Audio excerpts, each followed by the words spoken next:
right. Good evening, folks. I'm sort of following along in the chat as I'm playing there, which is a little distracting. Yeah, big,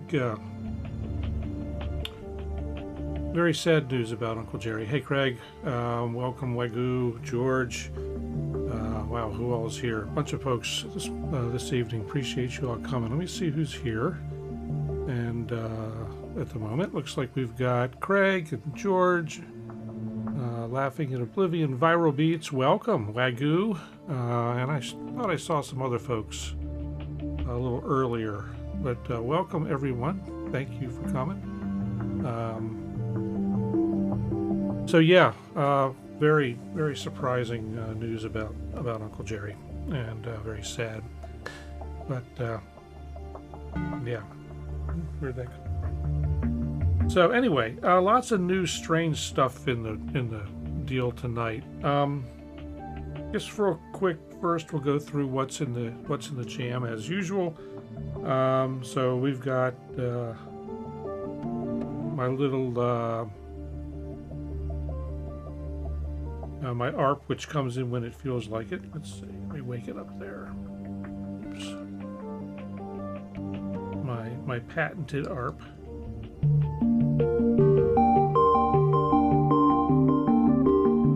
Got that. So we've got a couple different things going on with the multi-poly. This one's coming out of the new native app.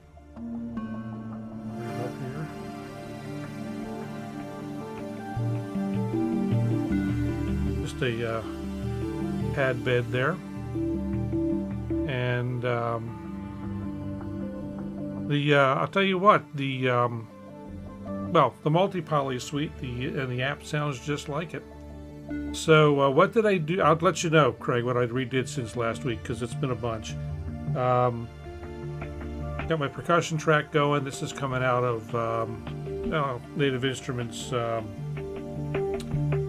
The session percussionist thing. I'll tell you what. Let me let you look at that while we're talking about it. Or I guess I could do it that way. There we go. So let's see. Yeah, a bunch of stuff, and but let's see. So this was the session percussionist. Hey, Paul, long time. Thanks for stopping in tonight. Let's see. Let me get this. There we go. So that's the new multi-poly. The play screen for the new multi-poly native. Sounds doing this pad thing. I'll back up and start again. So there's that, and like I said, the percussion, which is coming out of Session Percussionist from Native Instruments. When it loads, come on. Uh-oh. There we go. And that brings up that little flag show is something that has come up in conversation too. So, did it come, Pa? Cool. Would have been fun to have had that yesterday, but yeah, very fun. 16 channel patch already to play it. Cool. Let's see, we've got the Polybrute doing a thing.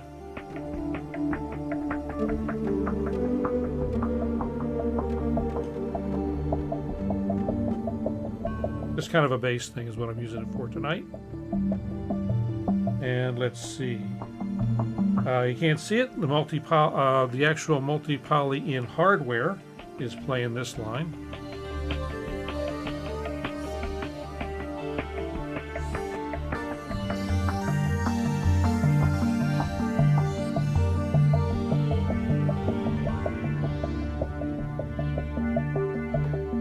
That's the hardware. Op 6 is doing this. Get the percussion out of the way.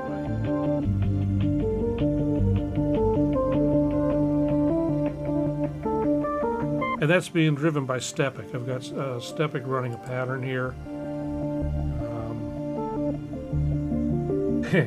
Eric, thanks for coming. I'm kind of in a, well, yeah, I'm on a year buying hiatus too. Some stuff has got to move out before anything else comes in, for both space and money. Oops, let's turn that down. Last thing in is the wave state. Doing the FM. I got the wave state doing the FM bells, as opposed to the FM synth doing FM bells. But what the heck?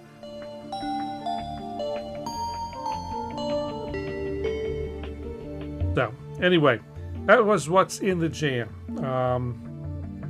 And so let's see. Other big changes. So, y'all know that I've been loving the Streamdeck, but I ran out of buttons on the little guy. So, over the weekend, I picked up the bigger Streamdeck XL, which gives me a lot more fun things I can do, more buttons I can press, and so there's a few new camera shots or combinations thereof, because it was getting a little tricky bouncing back and forth between stuff. Let's make a little switch there, and so I've got, as I mentioned a week or two ago, I was having some USB MIDI problems revolving around the Korgs and Windows horrible USB MIDI deal. So I had basically decided to take the USB MIDI stuff from the Korg synths, so that I can actually make it a little easier to show what's going on with that. So I think last week it was, or maybe the week before, I debuted the ability to show the Korg editor, and you can see I've got chat up on that machine as well. So that computer is now mostly dedicated to the edit app for the multi-poly, the wave state, and and then the librarian for the op6. And that's really what this machine does, with a couple of other little exceptions. But its primary function is going to be this app or these apps. And so what I've added that I couldn't do before is now I can set it up so that I can show the two computers now, either so that I have have it this way or this way, and then I also added the ability to do this, so we can see all this fun stuff at once, and my smiling face. For whoever the heck wants that. I also played around more with the IZ and the setup for that. So I've got this. So you saw it during the jam. I've got this this shot which overlays and underlays. So you don't see it so much now, but when I'm actually playing and the volume is up, it'll actually push the graphics kind of weirdly through. And things are layered a little trippy. Let's see if I can come up with something big to force it through that I haven't turned down. Let's see.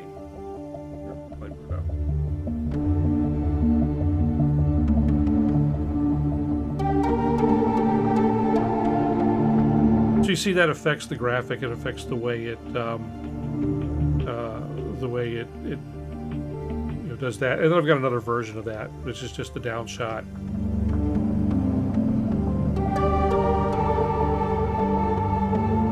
So I haven't fully integrated those into the show yet. The other weird shots are still stored in the system as well. But this is kind of cool. I love the way that the graphic comes through and pushes things around and determines which layer is better seen.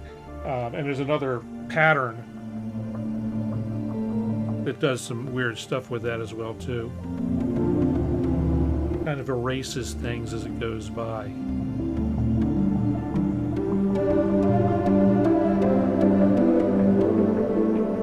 anyway, that is that silliness. Yeah, so the pattern overlay is on top and underneath kind of at the same time, which is, yeah, Eric, yes, this is the IZ from Critter and Guitari. And, you know, so I've not been working with it a lot, but it's, I finally found a couple of effects that I like in it. And I'll eventually get around to doing some more based on those, because I want to be able to do some more color shifts and things like that. Right now, it's just kind of laying in one set of colors. But anyway, that's all coming along. So that's what's new. And I guess the other thing, I guess the eagle-eyed among you will notice that there's a little bit of a layout change here again as I hone the studio. Polybrute stays here. It's not going anywhere. It's too big to move easily. Let me do this, though. I am going to find the new button. So I'm going to turn this other camera around, and we can go back to it while it's moving because it doesn't move fast. So over here now, above the Polybrute, I've moved the multi-poly in. So the multi-poly now lives here. And then we'll go ahead and spin the camera around. Let's see, go back to here, go to here, and come up. And if this works, it'll now go down and go over to the other side. Yes, look at that. Hey. So over here, through the mic, we still have the Kontrol S, but I've lowered this laptop down some and lowered down the op6 and the wave state so I can reach them a little more easily. And in order for that to fit, the keylab has been taken out. So two things now have disappeared from the rig, and one being the keylab, and the other thing that's out of the rig at this point is the Take 5. Well, like I said, the Take 5 and the keylab.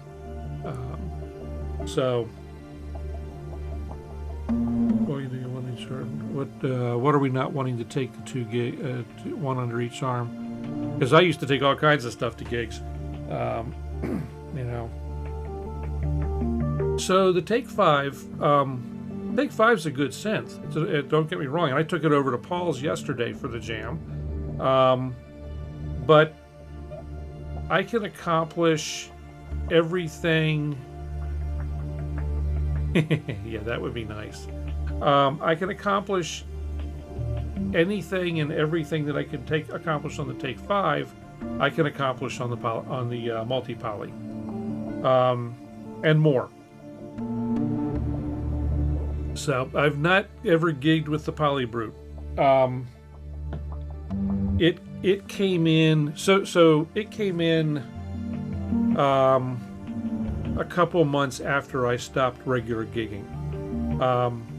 I was gigging at least 2-3 times a month in a band situation, and I was carrying a Korg Kronos and a second controller with that. So similar weight size kind of thing. But no, I've not gigged the Polybrute.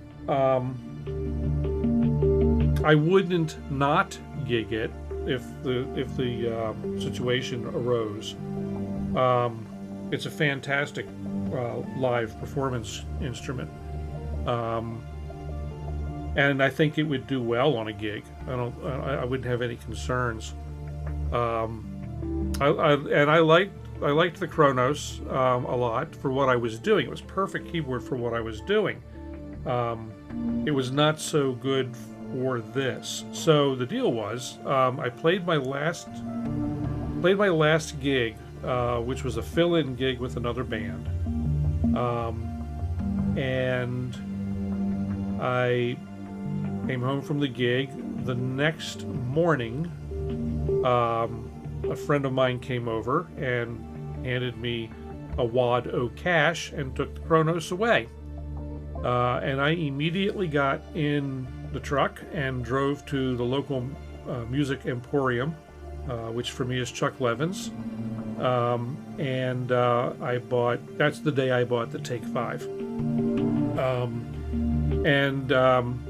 I don't regret buying the Take 5 at all, and I'm still, I don't know that it's going to come back in the studio. I'm debating whether or not I'm going to let it go. I could always, flip the cash to something else, or pay down credit cards or something responsible.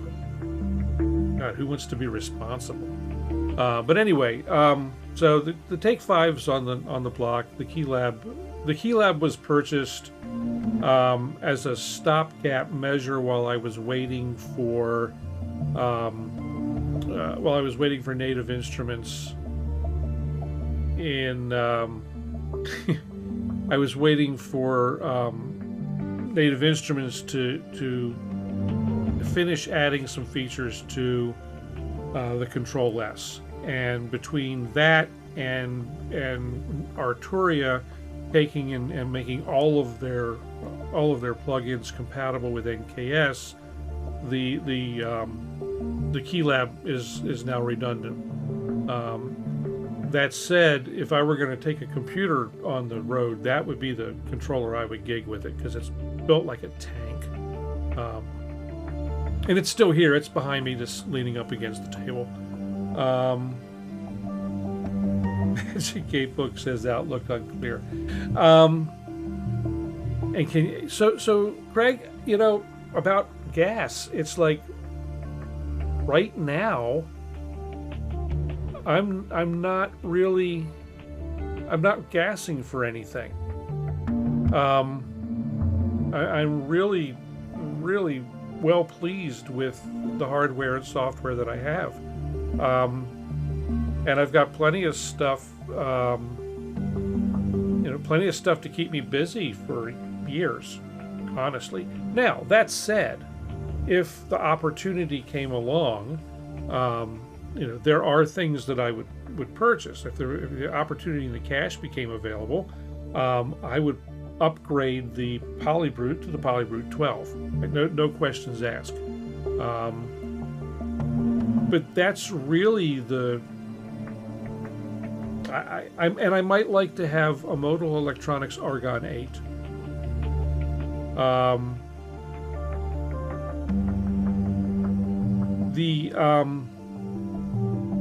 And the comment of Levin's being Sweetwater crammed into the building the size of a 7-Eleven.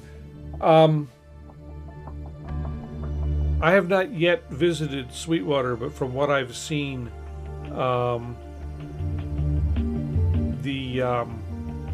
Sweetwater's got a lot more going on than Levin's does. Even though Levin's encompasses 3 buildings now, they've got a couple things going on in that little strip center next to the store and that little house there. So if I were going to do the Udo, I wasn't super excited by anything from Udo until I heard one particular demo, and I can't remember which one it is. And I would go for the Super Gemini thing, whatever that is, the big one. So that's that's where I would, if I were going to go Udo, that's the way I would go. Yeah, paying bills. What the? I'd like to check out Perfect Circuit, and I'm going to get to Sweetwater. I mean, I've only been shopping with them for 18 years now. I guess I should go visit at some point. Yeah, so the thing is, with the kind of the clear out that's been going on, I do have the space for another big instrument. It would not be so convenient because it'd be over here, but where the little Cobalt 5 is right now. But that would be the space that something else big could go in. I'm gonna have to go back through the comments after this and check the places out. Better anti-annies. Aren't they all the same? You know, I've all the anti-annies, aren't they all the same pretzels? Let's see, planning modal carbon 8. I've got mixed feelings about the carbon 8s. I'm not, from what I've heard, I'm not in love with the sound. And that's the other thing too, is like, you know, the thing that makes the argon interesting to me is because it's just another wavetable synth, you know, but modal do some interesting things with wavetables. And I don't know,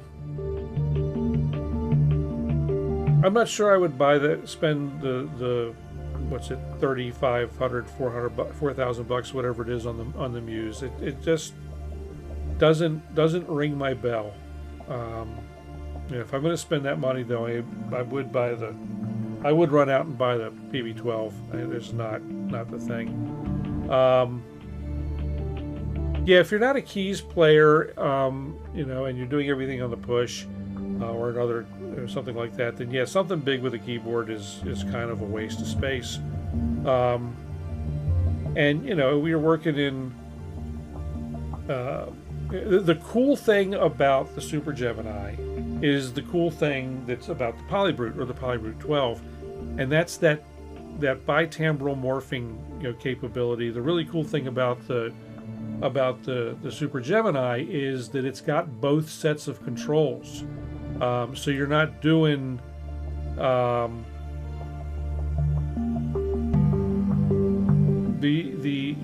you're not having to do like I have to do with the Polybrute.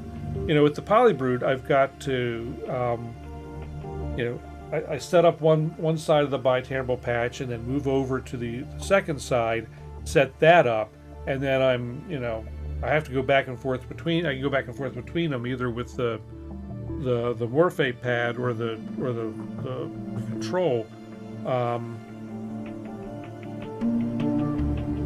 Still haven't programmed the overhead camera yet.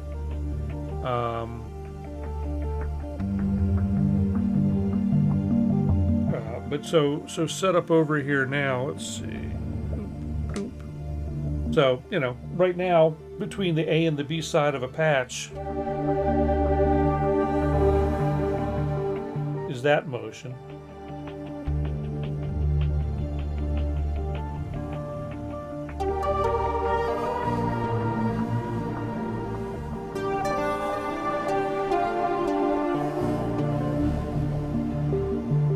Yeah, I love that actual morphing capability. And so it's you know, that ability is something that if I were going to buy, you know, something would have to be able to give me the control to be able to move back and forth easily and edit the sounds on both sides relatively easily.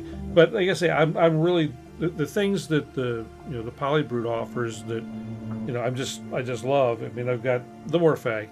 I've got the and then there's the ribbon controller, you know.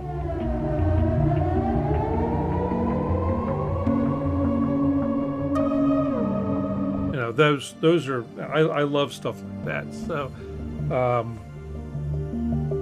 you know, and then, you know, Polybrute gives me the trackpad with the Chaos. I mean the multi-poly. It gives me the trackpad with the Chaos pad thing. Which is super cool, and I'm you know, getting into learning how to deal with that. So talking about dealing with multi-polys, what I wanted to do tonight, one of the things I wanted to do tonight was, you know, give some of my thoughts,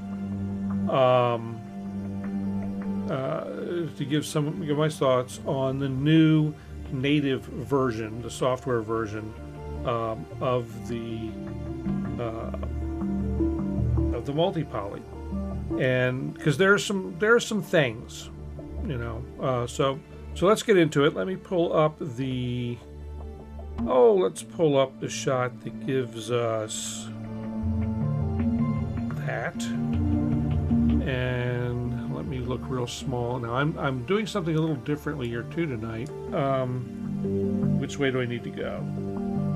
This way. There we go.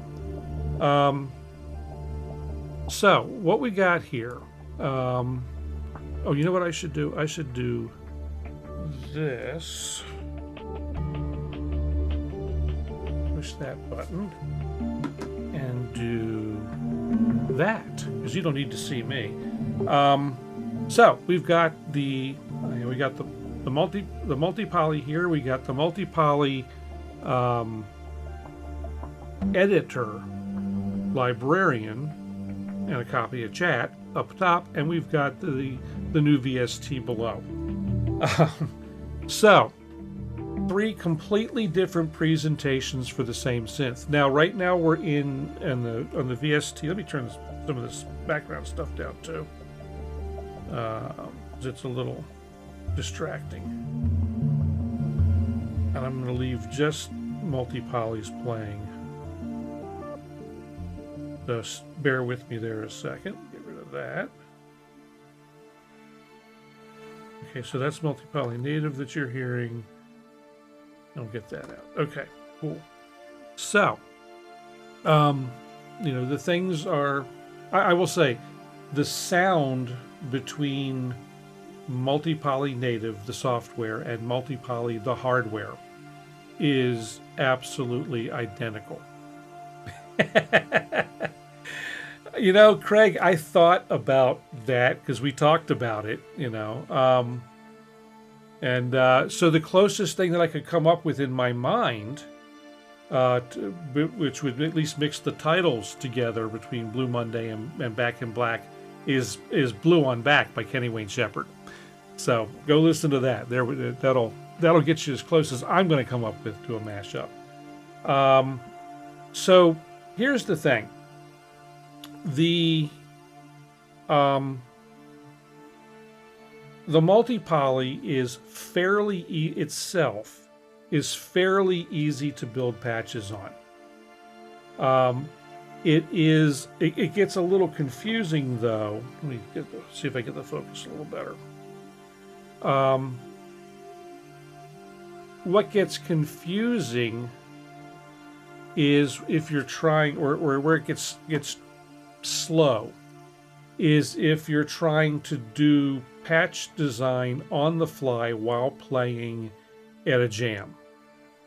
I tried that a couple months ago at Paul's, and I was frustrated by it. I loved the sound. I mean, the sound this thing makes, you know, there's nothing. It's hard to get a really bad sound out of this thing.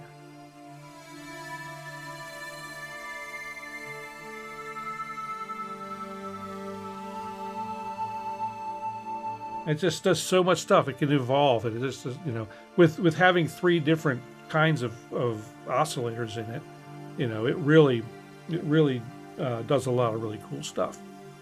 So this is not bad to work with, but it's not great to work with from a sound editing standpoint live. From a performance standpoint live, it's a lot of fun and works pretty well. When that shipped, they also shipped the editor. Let's take the chats out. I'll make that one go away and make that go away so we can see. This really gives you a great presentation of the synthesizer with everything laid out. What is missing, and I talked about this a couple months ago or a few weeks ago, is that you don't get a mod matrix view in here. And the explanation for why was perfectly reasonable. It was just too much to be able to keep everything updated in a timely manner, so it lagged really badly. But I like the layout of this because everything, when you're into a layer, all of your oscillators are viewed. Both of your filters are in view fully. You know, basically everything in here is, or in the main synth engine, is easy to view. It's all in one place, and it's easy to switch between layers and know what you're doing in each layer. And then, you know, the rest of the stuff that you don't need active, like easily, quickly right now, is simply tabbed down here. So you can get to your 5 LFOs very quickly. Your envelopes are all here, and these of course are for this layer. So if I go to layer B, all the resultant or related envelopes are here. The related LFOs are here, you know, so it's all, everything's tabbed and everything's really well laid out. You know, how your key tracking is set up for the filters and the amps. All the mod processing, so which is not to be confused with the mod matrix. You've got these 8 mod processor slots which allow you to mix and mix modulation sources in various ways. The motion sequencer here is laid out very clearly, as are the effects. And of course, the first 3 effect slots, the modulation effects and the pre-effects, and which is like compressors and EQs and stuff like that. The modulation effects and delays are per layer, and then the master reverb is for an EQer for the entire synth. So that's a great layout. You know, everything is very easy to use, very easy to get to, and you know, so I do very much like this layout.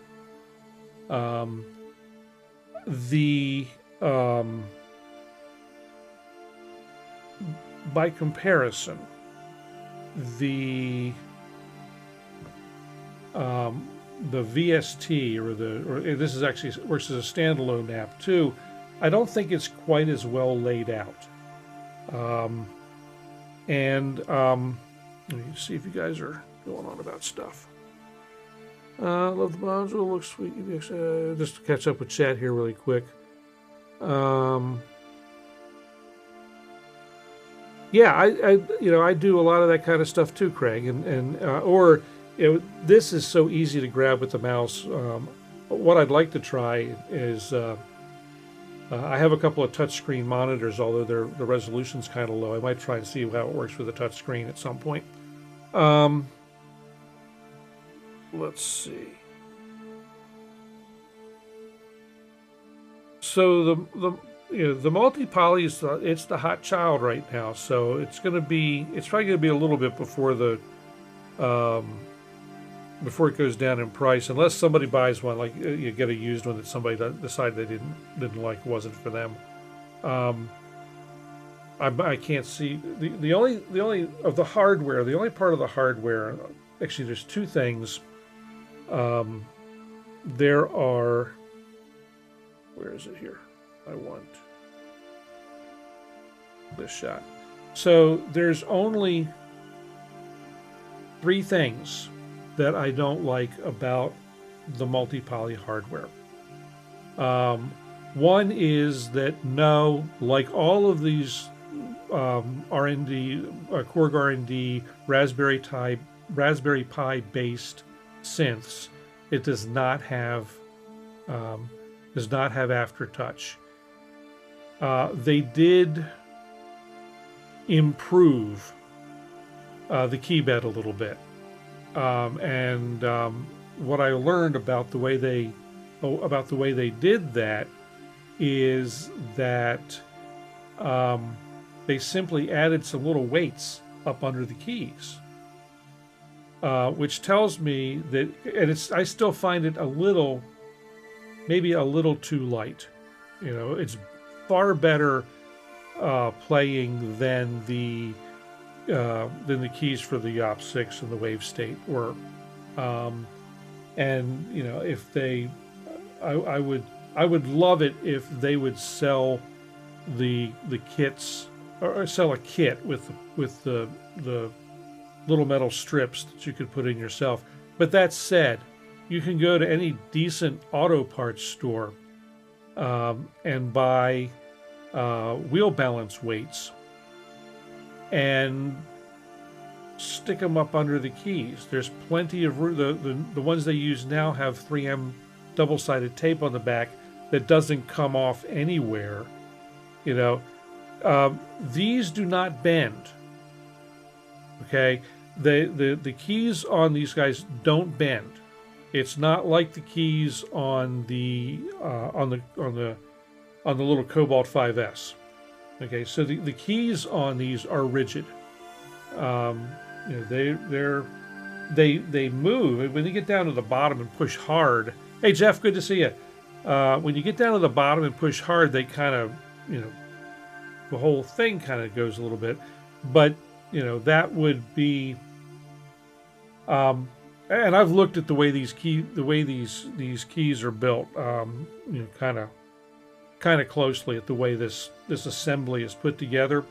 That little motion in the bottom that's still there, and you can see it when I push down. There's still a little motion down there at the bottom. That would be, there's space up in here underneath of these keys that they could put an aftertouch sensor strip. It's, you know, and I don't know if I don't know what would be involved in doing it from a code standpoint, or you know, maybe they didn't think there was enough value in it to do it. I don't know. But if there's a couple extra pins on that Raspberry Pi, they could certainly add an aftertouch input and code it in there. Wouldn't have to be Poly Aftertouch, as much as I like Poly Aftertouch, but you know, it would have been nice, and I don't think it would have added a lot. I'm not a programmer anymore, so I don't know what any.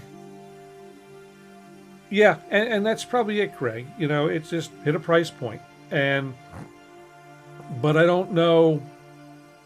I don't know how much it would have added to the cost of the synth in a big picture kind of way, because you know, there's all the things that go into it are, you know, we've got to now read another sensor, and if we don't have enough pins on the RPI to read another sensor, then we've got to add a multiplexer so that we can read multiple sensors on the same pair of pins, and then there's software to deal with that, and you know, so there's this. It's a cumulative effect. And you know, so the multi-poly and all of these respond to Poly Aftertouch, which is another reason that I went and upgraded to the Kontrol S, the new Kontrol S Mark III. It gives me the Poly Aftertouch. So you know, I have Poly Aftertouch. I don't have it on the keyboard. So anyway, back to this, and. Handcrafted AT envelopes for ASM Control Roy VCV. You've gotten into that pretty quick, Paul, because you've only had that synth a couple days. But yeah, Poly Aftertouch is the bee's knees. You know, so Paul just got a Hydrosynth Explorer, and Korg. Yes, they use ASM's keybeds in their PolyTouch controllers. But and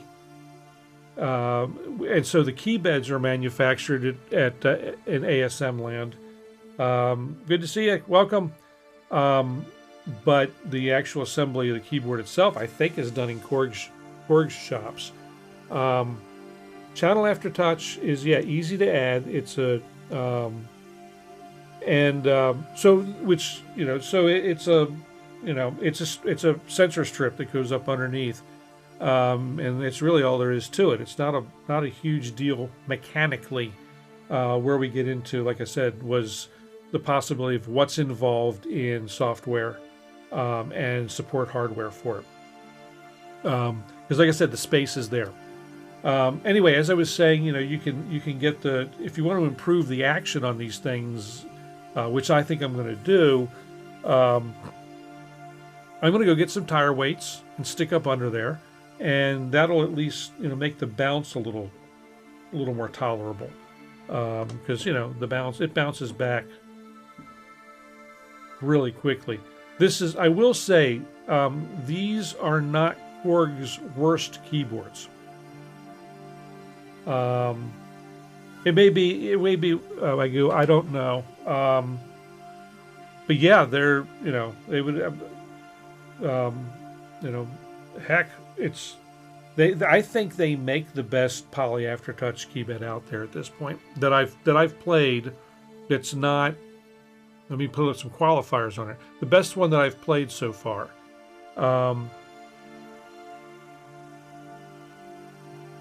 Let's see. Happy mixed up. Do it in. Okay. Okay. Well, then that's probably the way they're doing it then.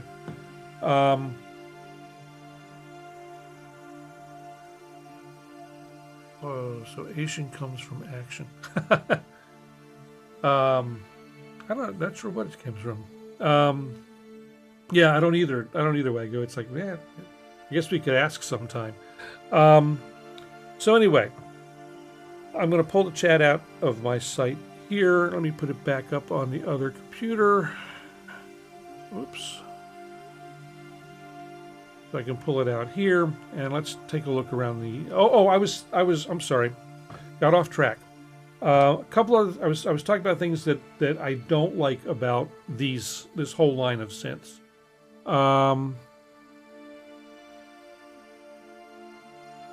George, I don't know about the Novation controller for any length of time.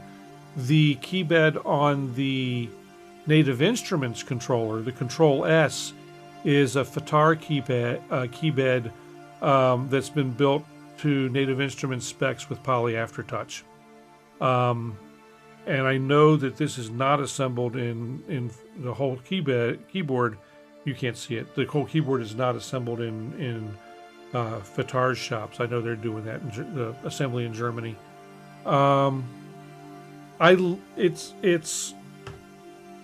It's really good. It's a little stiff, but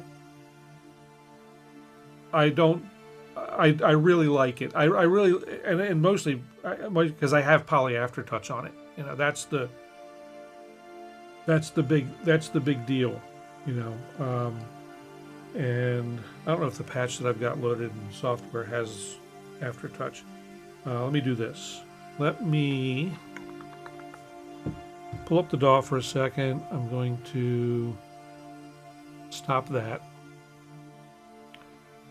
It will stop eventually, maybe. I had a really weird thing happen the other day where nothing would actually stop playing. Okay, so let's make this active. This patch... Yeah, I haven't gotten to finishing that patch. This is a patch I'm working on my own. So let me jump over to the hardware here. Go back to that. But I'm playing it from the other thing, so that won't work. Anyway, so we got it. We've got Poly Aftertouch, and this patch, I believe. Okay, this patch is not supporting Poly Aftertouch per se. Yeah, there it goes. Has a couple different modes for the Poly Aftertouch.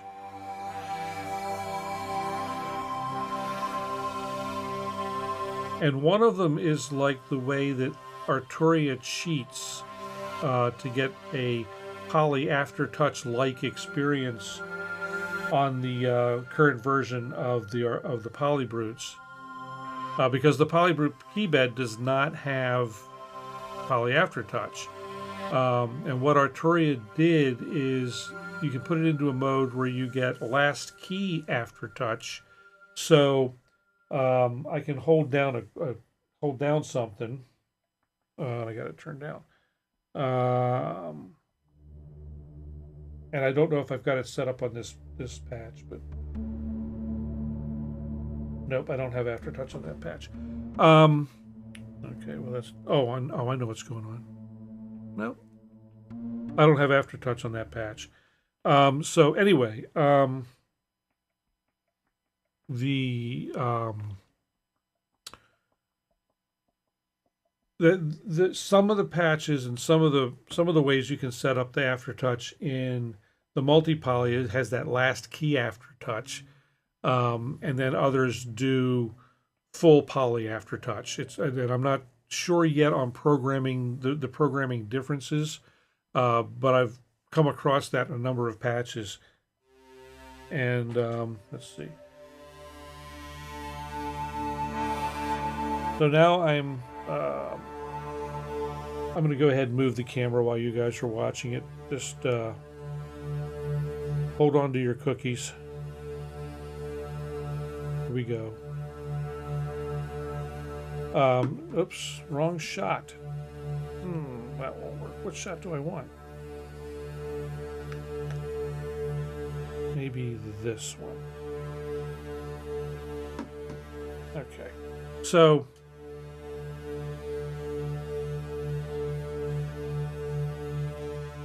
thought which was full poly with a bit of extra. So okay, so on the Polybrute 12, it's full poly aftertouch with a bit of extra. And on the Polybrute 12, the aftertouch starts the moment you touch. So the minute you touch a key on the Polybrute 12, it starts paying attention to what you're doing with the key. On the 6 voice, it's channel aftertouch, and then they introduce this thing that lets you do a last key. Yeah, I meant the 6 because that's the one I have. Sorry, I didn't mean to confuse you. So the 6 has that last key aftertouch thing. So I've got the Kontrol S in. That's okay. Yeah, it's this really kind of, and I haven't played one yet, and I'm looking forward to finding, going someplace where I can play one. I don't think they have one on the floor at Levin's, so I'm going to have to wait, I guess, till I can get out to Sweetwater sometime. Unless I can find it in a store in Vegas when I'm out there next month. I don't know. We'll see. So anyway, so we've got this, and I'm going to nail the aftertouch on that high D there. And you notice I push on this other D, and we're not getting the effect. Now I've lifted this finger, I'll come back here, and now I've got that going on. Yeah, it's so yeah, the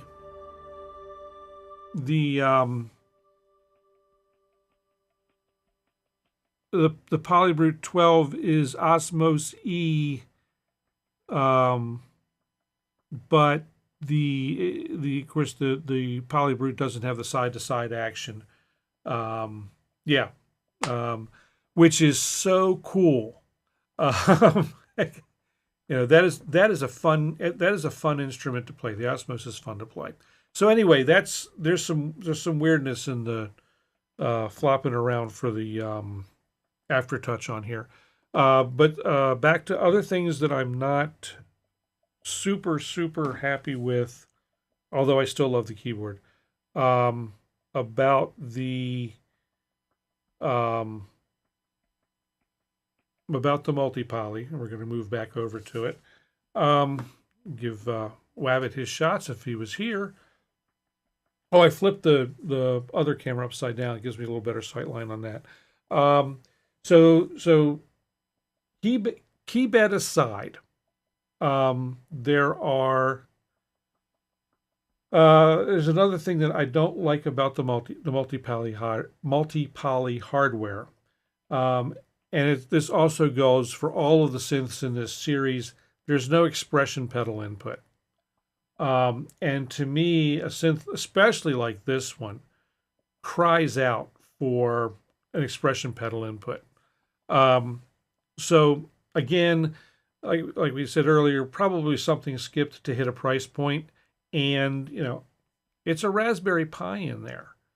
So, the only difference between, and Luke was talking about this the other day, the only difference between a Mark I and a Mark II besides some code, but the OP6 and the wave state and the mod wave, is the compute model that they used.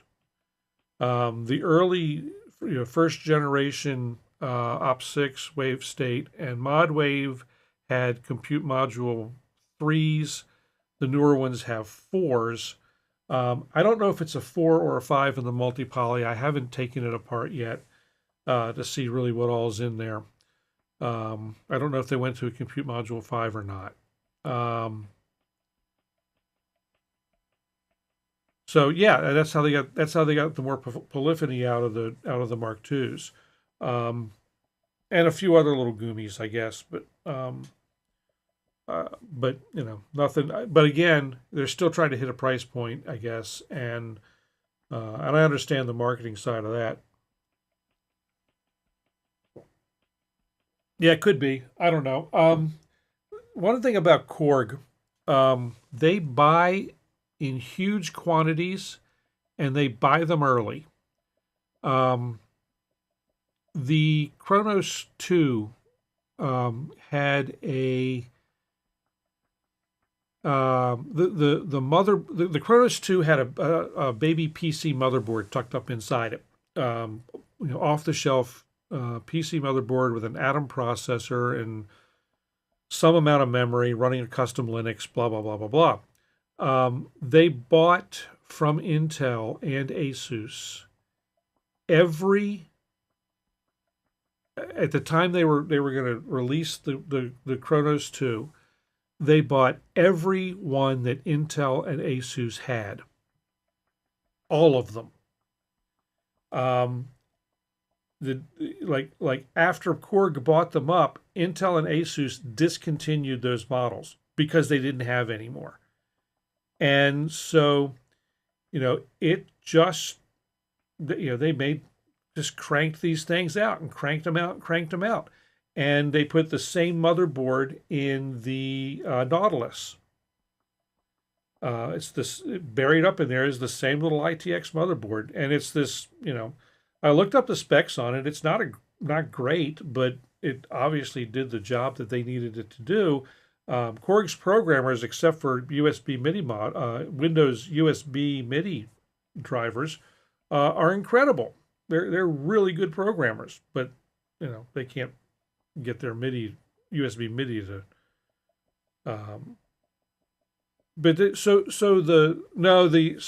what they did, Paul, the motherboard talks to a custom daughter board or a custom board that handles all the I/O in the Korgs or in the Kronos, that handles all the I/O, handles driving the display and driving the keyboard and all the stuff. Inside so basically they come off the motherboard with an RS-232 connection to the keyboard module and USB to the main circuit board. And then the circuit board has a host adapter and a USB hub and some other stuff going on. All the video stuff is done on their custom board, and all the control is done on that. So that frees the CPU up on the PC to do nothing but audio processing. And so they could dump whatever horsepower and memory they had. If you take a Kronos apart and look inside, you'll also find that it's got an Ethernet port that works. It's got more USB ports in there, and it's got a full complement of SATA ports, so you can add additional hard drives. And in fact, they give you a second drive bay. As far as one of the deals though with a lot of modern synths is that and particularly the stuff from these synths, the RPI synths, Cobalt stuff.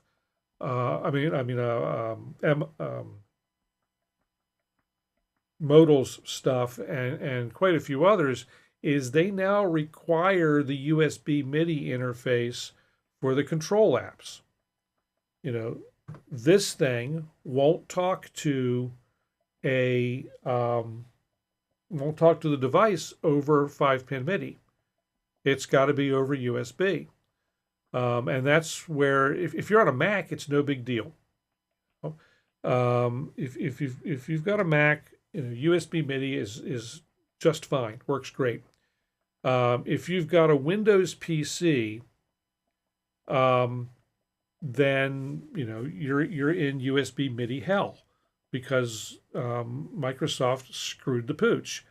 As far as USB to the mkIII XL and then out DIN, that's what I'm doing from the DAW, from this PC.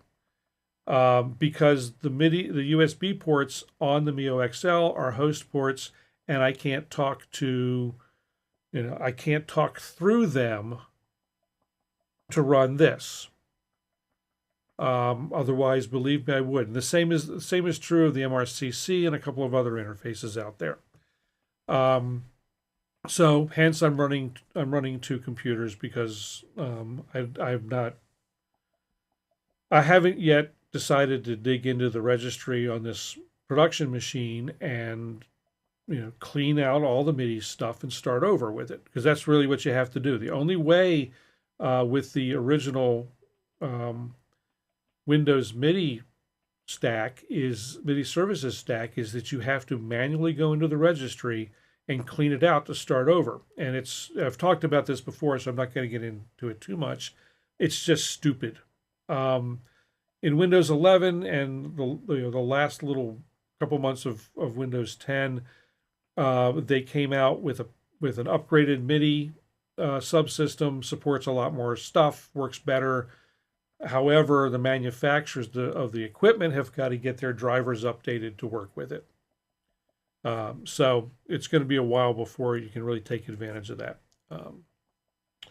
So anyway, I'm going to get back to this and look at this, because this is what I wanted to talk about tonight. Here we're back in the new native app, and we're in the performance or play page, as they call it, and which gives you a nice quick overview of everything you got going on. It shows everything, what's happening visually. I've got this particular patch that I'm working on has only got one layer at this point.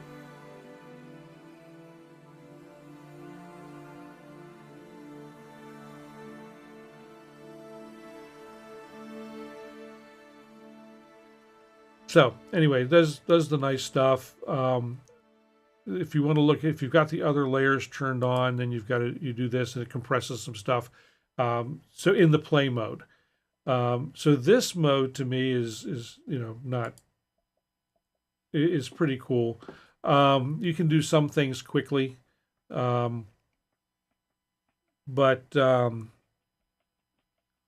when you get into editing, into the edit mode, this is where I simultaneously like it and don't like it more and don't like it as much. Certain things get covered up, like the filter, the actual filters. They don't display both filters fully, like they do with the. Oops, not that shot. Let's do that one. So on this, they're showing you see the whole. You see your whole filter. You see for both filters. You see all of your oscillator settings for all the oscillators within a layer, and then so some of that gets obfuscated on the multi-poly, because we can't display all of both filters, and there's plenty of space for it. You know, so I don't know why they didn't do it. Some decision, I guess. And there's a couple things, like if you want to set poly mode versus mono, it's not in here with the oscillators, where you would expect, like your oscillator modes are not with your oscillators. You have to go, let's see, I can't remember where it is. Is it in here? No. So you have to go find it to set it if I want to do a mono patch as opposed to a poly patch. Maybe it's in here. Found it the other day because I was using it. Anyway, got to go search for it. So you guys are talking about the MIDI interfaces. I will say I really like, except for the USB port situation, I really like the mkIII XL. It just works. And I can set it up so that, or I have it set up so that when I go into looking at, MIDI settings, the order is a little strange. It shows up, but the names of all of the devices actually are sent over from the interface. So it's that's very handy, because then when I'm actually working in here assigning stuff, I want my MIDI. If I'm doing an external instrument, the multi-poly, I'm getting MIDI from the keyboard. And I'm routing in the external instrument. MIDI goes to the multi-poly or whatever else I want, whatever thing I want it to go to that is a proper destination. And that interface, their software in the interface does all that for me. I don't have to think about that too much. It does the whole thing for me.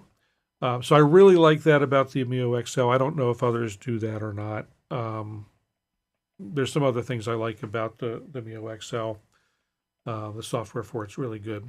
But looking at time, we've only got about 20 more minutes.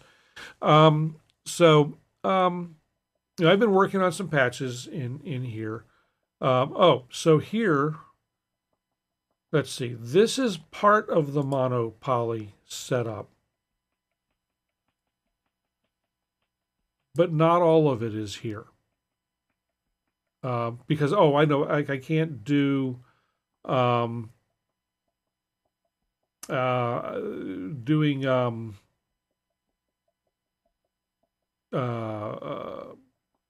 what the heck? What's the word I'm looking for? Let me find it. I've lost my mind. Why can't I think of the word? I hate it when this happens. And it's hidden.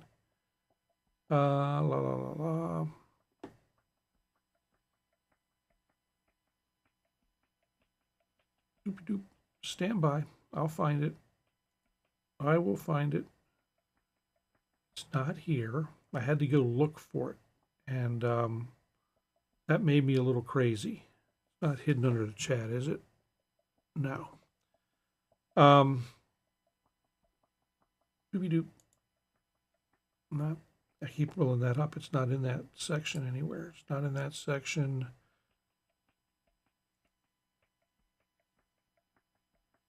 Doobie-doop, doobie-doop, doobie-doop.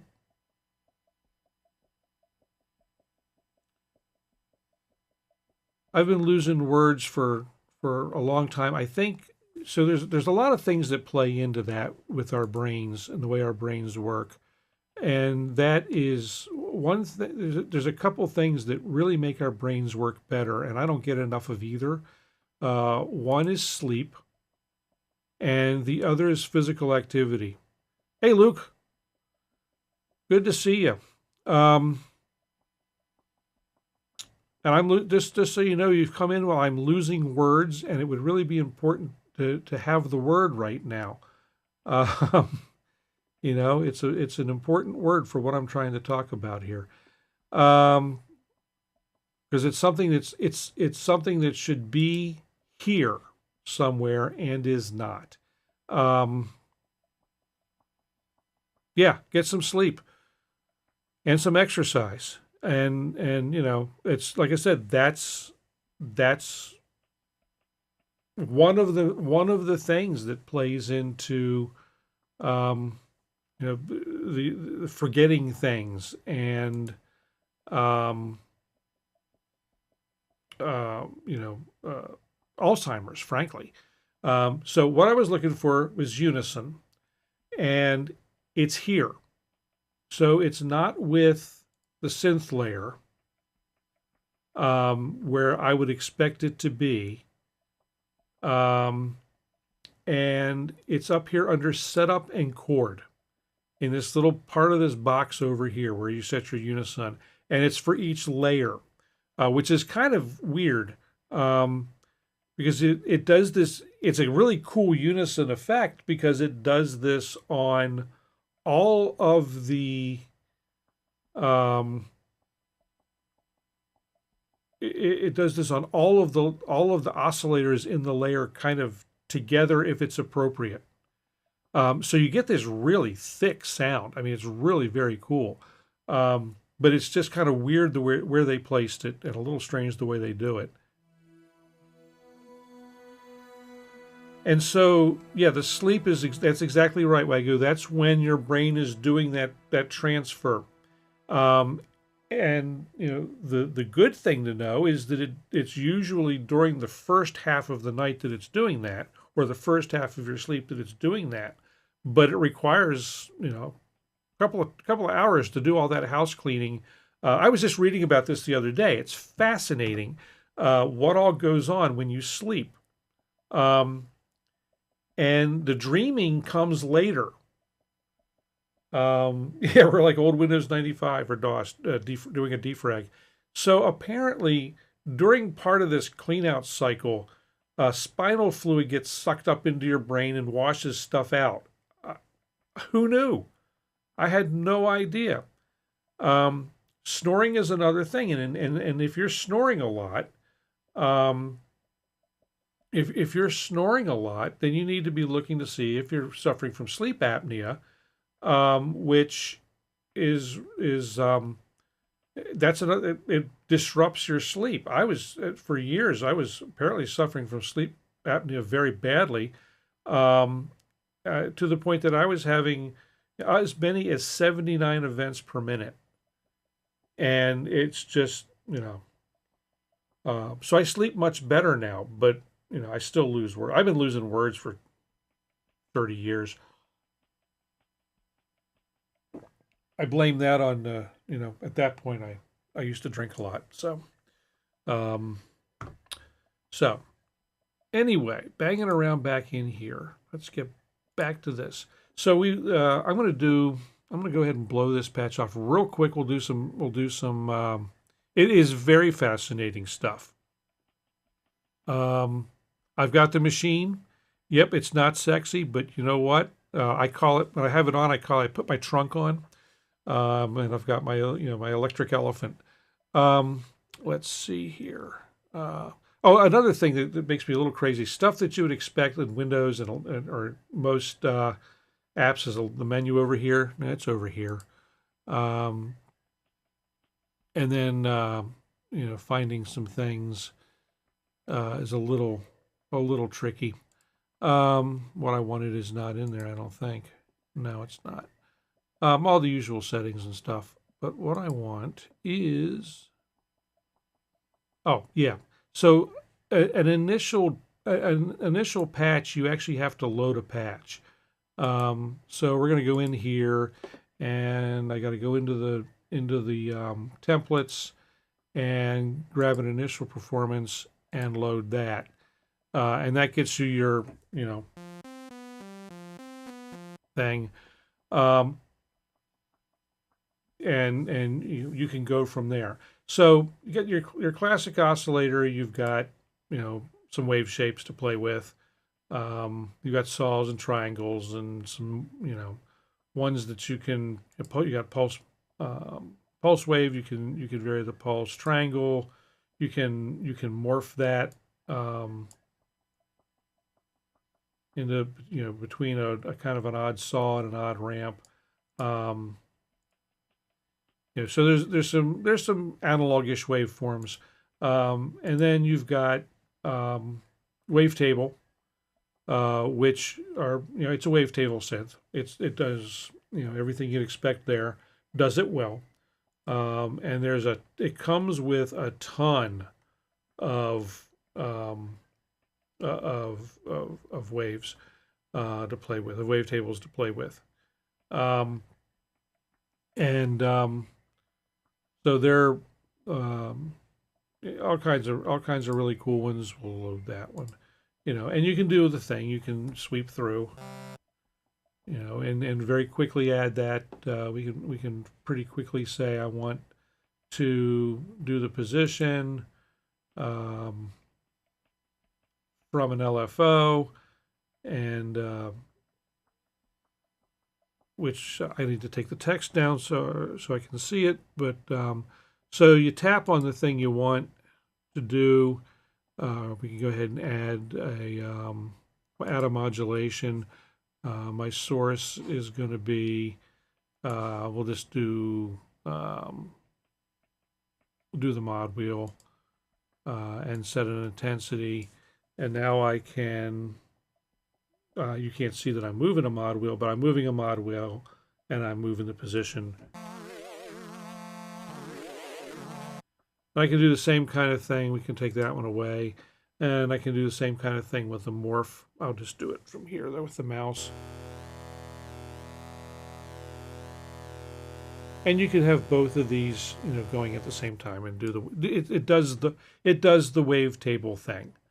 You know, and you've got, you know, various, you know, octave and width control and all this kind of stuff. Where it gets interesting is the wave shaper. That's the cool oscillator. See if I'm missing anything here. Oh, I could have pinched. Ugh.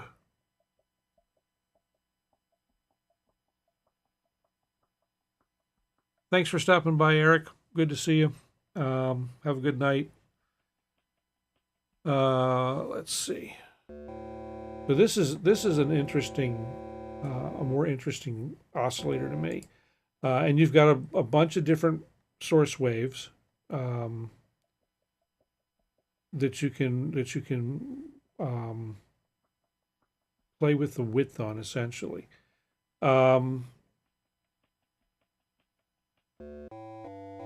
This is not, I guess you could say it's wavetables, but it treats them differently. It actually treats them like some of the functions within the modal synths. But I think you have a little more control over it.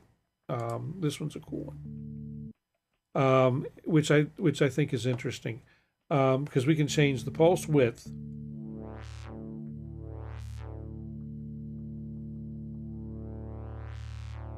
It's not really trans waves. That was a whole. The modal is more like the modal, like the argon, is more like trans waves. Because you can do through the wavetable and do this kind of stuff. And I think I showed that even like the. So in this case, in the wave shaper, there's single waveforms that you can mangle to the point of taking it to wave folding in some cases.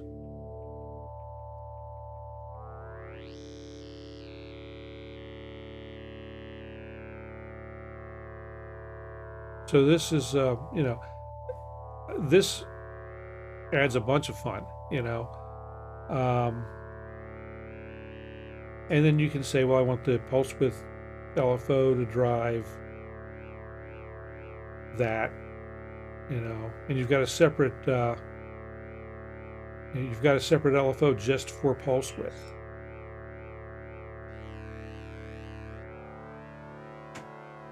And then this drives offsets, and you know, and you can put this on an LFO.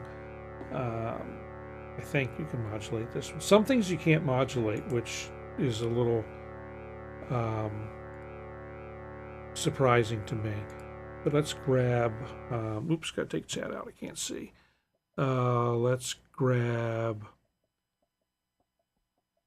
we'll grab the filter B envelope for this, and give it some go. And then I'll go into the filter B envelope down here. There it is. And we'll give this, just draw a basic thing. Blah. Turn this down. Turn that up.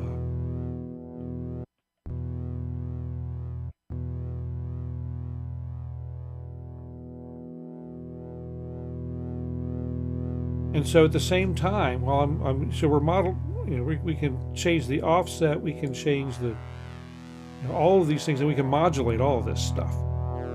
You know, so this is where the, you know, to me the fun is. Jeff, you heading off to get set up? I will set me. Okay, I will check that later, because that's one thing that I'll check that probably tomorrow, if that's okay. Or late tonight. Yeah, Jeff is up in about 7 minutes, so we'll start to wrap up here. I didn't get through as much as I wanted, but that's often the case. This is so deep that, you know, going through multi-poly either in hardware or in the editor or with the DAW, you know, it's just so deep you can't get it all in one setting. So what I'll probably start setting up sections and start going through it a bit at a time. One thing that I am having trouble with, and I was going to chat with you about it, Luke, is moving patches between the hardware and the software and across multiple machines when the patches have custom wavetables. Anything that's in the stock, you know, the stockpile, so to speak, you can move a preset across very easily, and I've done 3 or 4 of them. They're lots of fun, you know, because I sit at the dining room table and use one of my laptops to do sound design and start songs, and then, you know, I save everything, and it's automatically ready for me here on the production machine, the way I've got the network set up here. And I can actually, you know, I'm set up, I can start songs in, you know, on vacation on the laptop, and when I get home, I open up the machine and everything's here already, ready for me to get to work, which that is so much fun to have that level of productivity. But there's a few things that you know, I've only had the plug-in for a short time, so, you know, I'm learning. But I wanted to talk about it, get some of my feelings. There's some things that I wish they had done differently. But they did give me the one thing that they couldn't give me in the app that I really, really wanted, and that is a full modulation list. You know, and I see now why they couldn't do it on the editor, because there are, you know, this is all of the parameters, all of the mod sources and destinations. You know, everything is there, and there's 4 of everything. So I can see why they would have problems doing that. Nice thing is they've made it all well searchable. You know, so you can say only stuff for performances, or only stuff for layer A, you know, which is very cool. It makes it easy to find things. But, you know, so they did a really, really good job with that, and I'm really impressed with it. The wave shaping, yeah, that is, you know, I haven't done much, but I've got it within a few seconds, was able to get an interesting sound out of it. It does all these moves, and I haven't touched a filter yet. And it's got a ton of filters. So anyway, lots of fun with that. I'm going to go ahead and get out of the way. Thanks everyone for coming. Appreciate it. Jeff is up next. He'll be up in about 4 minutes now. And I encourage everyone to go and watch his stream. He's apparently landing the spaceship tonight. So he and I both have new graphics tonight. So thanks everyone for coming again. Appreciate it. You all have a great rest of your day, evening, night, morning, whatever you guys have going on, wherever you are. I will be back next week, and we'll do some more silliness with synthesizers and stuff. In the meantime, I'm going to come up here, get the mouse, move this out of the way, and press. There we go. We're playing. All right. See you all later. Thanks.